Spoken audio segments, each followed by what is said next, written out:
무교 정치 토크 시간입니다. 단국대 정책경영대학원 이희성 교수와 대선 전국 상황 짚어보겠습니다. 교수님 어서 오십시오. 네. 자, 지난 월요일에 있었던 TV 토론 이야기 먼저 좀 해보겠습니다. 선관위가 주관한 첫 법정 토론이었는데요. 여야 후보들 간에 전방위적으로 충돌을 했습니다. 어떻게 보셨습니까? 예, 한마디로 얘기하면은 탐색전 없는 120분 난타전. 네, 이렇게 얘기할 수가 있겠고요. 예. 아무튼 토론회 이후에 한 일주일 동안 그 토론회에 관련된 이야기들이 주변에서 많이 회자되는 걸 보면 예. 나름대로 토론회에 어떤 영향력이 좀 있었다라고 보여지고요. 예.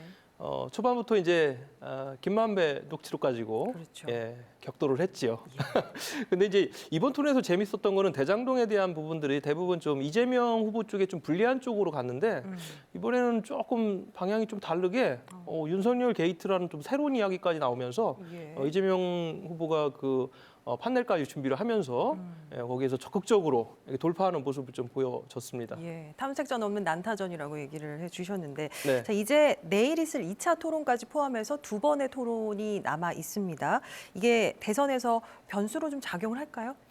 1차는 경제 분야였고 2차는 이제 정치 그리고 3차는 사회 분야 이렇게 남아 있는데 2차 토론 같은 경우는 정치 분야에서 정치 개혁 문제하고 그리고 외교안보 분야가 여기 이제 주제인데 네. 이 부분이 좀 민감한 게 걸려 있어요. 개헌 문제도 걸려 있고 예. 또 안보는 지난번까지 계속 부딪혔던 사드 문제가 또 있기 때문에 영향을 아주 없다라고는 할 수 없지만 아직도 유보적인 입장을 보이는 유권자가 한 15%, 18% 있기 때문에 네네. 이 분들에게는 이번 2차 토론, 3차 토론이 영향을 줄 수 있다. 저는 그렇게 보고 있습니다. 유보층에는 영향을 분명히 줄 수 있을 것이다. 네네. 예, 자, 여야를 막론하고 대선 후보들이 연이어서 충청을 방문하고 있습니다. 초박빙 구도가 지속되다 보면서 충청권에 공을 들이는 것 같은데 충청 민심을 흔들 만한 어떤 움직임이라고 보시나요? 윤석열 후보가 21일부터 1박 2일 동안 대전, 충남, 세종까지 다녀갔고요.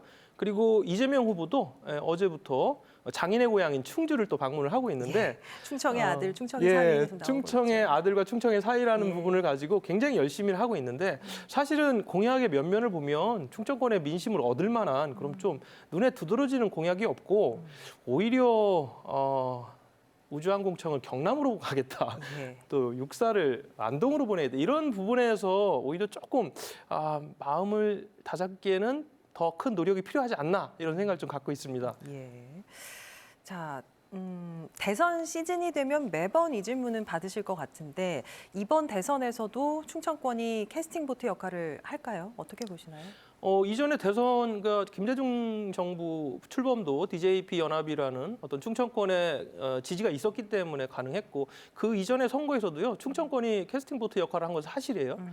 이번에도 확실한 지금 진보 진영과 보수 진영, 진영 논리로 지금 유권자들이 결집하고 있는 이 상황에서 네. 충청권은 굉장히 중요한 그런 역할을 할 거라고 보여지고 근데 캐스팅 보트라는 충청권의 어떤 영향력과 중요도를 감안했을 때 과연 두 후보 또 여타 후보들이 충청권에 좀 적절한 그런 공약들 선물을 주고 있는지는 좀 의문이다 이렇게 말씀드릴 수가 있겠습니다. 예. 네, 이제 마지막 질문 되겠는데요. 이재명, 윤석열 두 후보의 양강 대결은 분명해 보이는데 이게 판세를 점치기는 정말 쉽지가 않거든요. 막판 표심 흔들 만한 변수라면 뭐가 있을까요? 지금 뭐 초박빙입니다. 좀 벌어졌다가 다시 좁혀지고 이런 가운데 1, 2%의 어떤 그 부분을 좀 엎을 수 있는 그런 것들은 아무래도 좀 단일화 이슈가 아직까지는 살아 있는 것 같아요. 예. 왜냐하면 28일까지를 우리가 단일화의 마지막 시간으로 보기 때문에 그 부분이 아직 좀 변수로 남아 있을 것 같고 그리고 아무래도 또 대장동이라든가 또 부인들의 리스크라든가 이런 부분도 앞으로 남아있는 기간 동안에 좀 변수가 될 수 있다라는 생각을 갖고 있습니다. 알겠습니다. 자, 대선 13일 앞두고 오늘 대선 전국에 대해서 말씀 나눴습니다. 교수님 잘 들었습니다. 네, 감사합니다.